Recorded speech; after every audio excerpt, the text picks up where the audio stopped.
విత్తనములు చల్లడానికి కర్షకుడు వెళ్ళాడు. అతడు చల్లుతున్న సమయంలో కొన్ని విత్తనాలు దారి పక్కన పడి తొక్కబడ్డాయి. ఆకాశ పక్షులు వాటిని తినివేశాయి. మరికొన్ని విత్తనములు రాతి నేలను పడ్డాయి. మొక్కలు ములిచినను చెమ్మలేనందున ఆ విత్తనములు ఎండిపోయాయి. మరికొన్ని విత్తనములు ముళ్ల పొదలలో పడెను.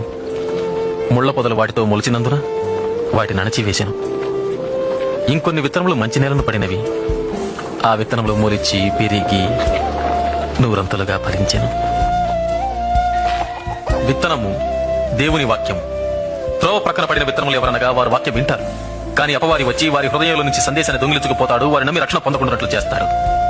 రాతి నేలను పడిన విత్తనములు ఎవరంటే వారు వింటారు, సందేశాన్ని అంగీకరిస్తారు కూడా, కానీ వీరు లేనందున కొంతకాలం మాత్రమే నమ్ముతారు.